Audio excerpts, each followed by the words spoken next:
Hello' friends, আমাৰ YouTube চেনেললৈ আপোনালোক সকলোকে স্বাগতম জনাইছোঁ।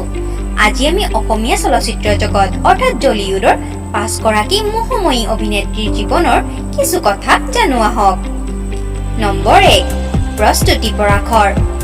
অভিনয়ৰ ৰাণী প্ৰস্তুতি পৰাশৰৰ জন্ম হৈছিল 1980 চনৰ 15 ডিচেম্বৰ তাৰিখে অসমৰ যোৰহাট জিলাত।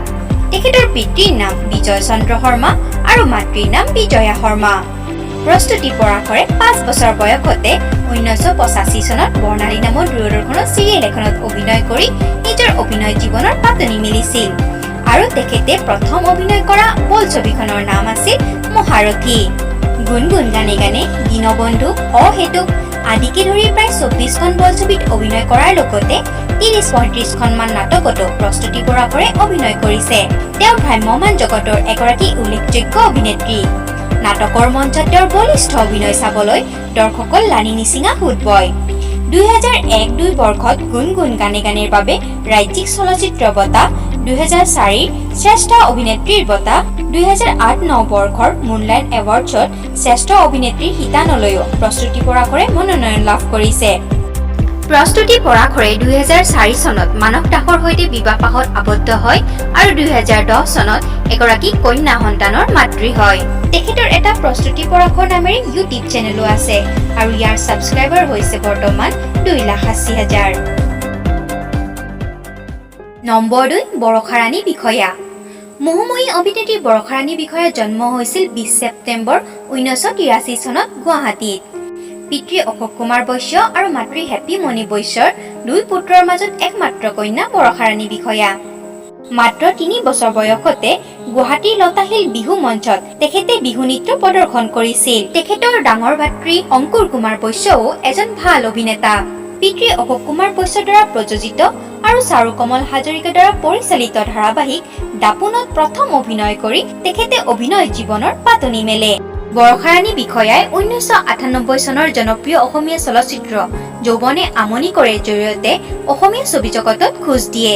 ইয়াৰ উপৰি বুকুৰ মাজত জ্বলে, মাঘত মামনিৰ বিয়া, উজনিৰ দুজনী গাভৰুকে ধৰি প্ৰায় 22খন বোলছবিত তেখেতে অভিনয় কৰিছে।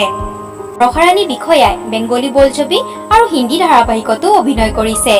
অভিনেত্ৰী হোৱাৰ লগতে বৰষা ৰাণী বিষয়া এগৰাকী প্ৰতিষ্ঠিত নৃত্যশিল্পী আৰু সুন্দৰ ঘোষিকাও। তেওঁৰ অভিনীত চলচ্চিত্ৰ বসুন্ধৰাই 57তম ৰাষ্ট্ৰীয় চলচ্চিত্ৰ বঁটাৰ শ্ৰেষ্ঠ অসমীয়া বোলছবিৰ সন্মান লাভ কৰে। লগতে ৰত্নাকৰ আৰু তুমি অবিহনে বোলছবিৰ বাবে শ্ৰেষ্ঠ অভিনেত্ৰীৰ খিতাপো তেখেতে অৰ্জন কৰিছে। বৰষা ৰাণী বিষয়াৰ প্ৰথম স্বামী অবিনাশ শইকীয়াৰ 2016 চনত এজমা ৰোগত মৃত্যু হোৱাৰ পিছত 2021 চনৰ 22 ফেব্ৰুৱাৰীত তেখেতে যোৰহাটৰ বাহানৰ নিবাসী ভাস্কৰ বৰুৱাৰ সৈতে দ্বিতীয় বিবাহপাশত আবদ্ধ হয়। অসমৰ বিভিন্ন ভ্ৰাম্যমাণ থিয়েটাৰতো তেখেতে অভিনয় কৰিছে। বৰষা ৰাণী বিষয়াই ভালেকেইখন ধাৰাবাহিকতো অভিনয় কৰিছে, তাৰ ভিতৰত কাঞ্চন, স্বাভিমান আদি। তেখেতৰ এটা বৰষা ৰাণী বৈশ্য নামেৰে ইউটিউব চেনেলো আছে, য'ত 2 লাখৰ ওপৰত ছাবস্ক্ৰাইবাৰ আছে। নম্বৰ 3, জেৰিফা ৱাহিদ। অসমীয়া চলচ্চিত্ৰৰ এগৰাকী বলিষ্ঠ অভিনেত্ৰী জেৰিফা ৱাহিদৰ জন্ম হয় 1979 চনৰ 18 আগষ্টত লখিমপুৰত। তেখেত এগৰাকী অভিনেত্ৰী হোৱাৰ লগতে এগৰাকী অধিবক্তাও। 1990 চনত মুক্তিপ্ৰাপ্ত ছবি অভিমানৰ দ্বাৰা অভিনয় জীৱনৰ পাতনি মেলিছিল। বৰ্তমানলৈ প্ৰায় 19খন বোলছবিত তেখেতে নিজৰ সুন্দৰ অভিনয় প্ৰদৰ্শন কৰিছে। ইয়াৰ ভিতৰত অগ্নিগড়, তুমি মোৰ মাথো মোৰ, নায়ক, ভঙা খিৰিকী, কথা নদী আদি। ইয়াৰ উপৰি তেখেতে ভ্ৰাম্যমাণ জগততো ভালেকেইখন নাটকত অভিনয় কৰিছে। দুৱাৰ ছবিখনৰ বাবে তেখেতে প্ৰথম পূব ফিল্মফেয়াৰ এৱাৰ্ড 2014ৰ শ্ৰেষ্ঠ অভিনেত্ৰীৰ বঁটা লাভ কৰাৰ লগতে যদুমণি দত্তৰ দ্বাৰা পৰিচালিত অগ্নিসাক্ষী ছবিখনৰ বাবে অসম চৰকাৰৰ ৰাজ্যিক চলচ্চিত্ৰ বঁটাত মুখ্য ভূমিকাৰ শ্ৰেষ্ঠ অভিনেত্ৰীৰ খিতাপ লাভ কৰিবলৈ সক্ষম হৈছে। জেৰিফা ৱাহিদ হৈছে প্ৰথমগৰাকী অসমীয়া অভিনেত্ৰী যিয়ে নিজাববীয়াকৈ জেৰিফা ৱাহিদ প্ৰডাকশ্যন নামেৰে এটা প্ৰডাকশ্যন হাউচ খুলিছে। নম্বৰ 4, নিশিতা গোস্বামী। অসমীয়া চলচ্চিত্ৰৰ এগৰাকী জনপ্ৰিয় অভিনেত্ৰী নিশিতা গোস্বামীৰ জন্ম হয় 1982 চনৰ 19 অক্টোবৰত গুৱাহাটীত। তেখেতৰ পিতৃৰ নাম প্ৰদীপ গোস্বামী আৰু মাতৃ মলয়া গোস্বামী। মলয়া গোস্বামীও এগৰাকী জনপ্ৰিয় অসমীয়া অভিনেত্ৰী। নিশিতা গোস্বামীয়ে প্ৰায় 6 বছৰ বয়সতে 1988 চনত ৰাতি ফুলা ফুল নামৰ ছবিখনৰ জৰিয়তে অভিনয় জগতত খোজ দিয়ে। তেখেতে প্ৰায় 12খনমান অসমীয়া বোলছবিত অভিনয় কৰাৰ লগতে ভালেকেইখন ধাৰাবাহিকতো অভিনয় কৰি দৰ্শকৰ সমাদৰ লাভ কৰিবলৈ সক্ষম হৈছে। তেখেতে অভিনয় কৰা কেইখনমান বোলছবি হৈছে কাদম্বৰী, দীনবন্ধু, অধিনায়ক, ৰত্নাকৰ আদি। ইয়াৰ লগতে Manas, the church, temples and mountains of Assam নামেৰে কেইখনমান তথ্যচিত্ৰও তেখেতে পৰিচালনা কৰিছে। নিশিতা গোস্বামীয়ে বেংগলী ছবি কুলিতো অভিনয় কৰিছে, যাৰ মুখ্য চৰিত্ৰত অভিনয় কৰিছিল মিথুন চক্ৰৱৰ্তীয়ে।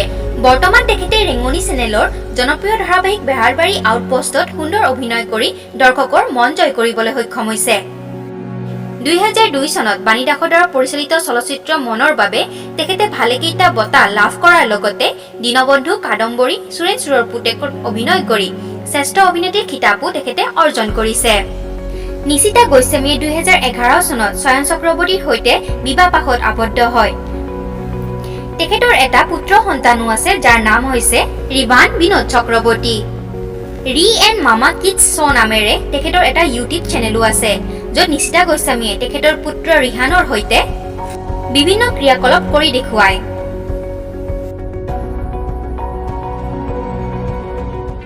নম্বৰ 5, গায়ত্ৰী মহন্ত।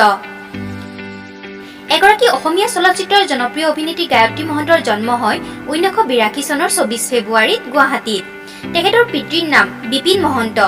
গায়ত্ৰী মহন্তই 1995 চনত নৰ্থ ইষ্ট মেগা ফেশ্বন শ্ব'ত মডেলিঙৰ জৰিয়তে নিজৰ পেছাগত জীৱনৰ আৰম্ভণি কৰে।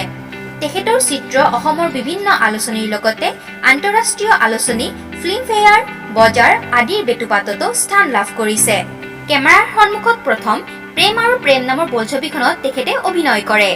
তেখেতে অভিনয় কৰা কেইখনমান বোলছবি হ'ল দীনবন্ধু, জীৱন তৃষ্ণা, দেউতাৰ দিয়া বিদায়, পলে পলে উৰে মন আদি। জোনবাই ভিচিডিখনৰ জোনালী চৰিত্ৰটোৰ জৰিয়তে তেখেতে দৰ্শকৰ বিপুল সমাদৰ লাভ কৰিবলৈ সক্ষম হয়। ইয়াৰ উপৰি তেখেতে আবাহন থিয়েটাৰৰ জৰিয়তে প্ৰথম মঞ্চত অভিনয় কৰে। জনপ্ৰিয় নাটক নাচময়ূৰী নাচত গায়ত্ৰী মহন্তৰ অভিনয়ে দৰ্শকৰ মাজত জনপ্ৰিয়তা লাভ কৰিবলৈ সক্ষম হয়। ইয়াৰ উপৰি গায়ত্ৰী মহন্তই ভাগ্যদেৱী, চিৰঞ্জীৱ, বৰদৈচিলা, ব্ৰহ্মপুত্ৰ আদি থিয়েটাৰতো অভিনয় কৰে। অভিনেত্ৰীৰ লগতে গায়ত্ৰী মহন্ত এগৰাকী সুন্দৰ নৃত্যশিল্পীও। 2007 চনত তেখেতে পবিত্ৰ মাৰ্গেৰিটাৰ সৈতে বিবাহপাশত আবদ্ধ হয় আৰু বৰ্তমান এটি পুত্ৰ সন্তানৰ মাতৃ। গায়ত্ৰী মহন্ত আই নামৰ এটি সাংস্কৃতিক প্ৰতিষ্ঠানৰ সৈতেও জড়িত। এই 5 গৰাকী জলিউড অভিনেত্ৰীৰ ভিতৰত আপোনাৰ প্ৰিয় অভিনেত্ৰী কোন গৰাকী আমাক কমেন্ট বক্সত লিখি পঠাব। যদি ভিডিঅ'টো চাই ভাল পালে তেন্তে লাইক আৰু শ্বেয়াৰ কৰিব। লগতে আমাৰ চেনেলটো ছাবস্ক্ৰাইব কৰিবলৈ একেবাৰে নাপাহৰিব। ধন্যবাদ।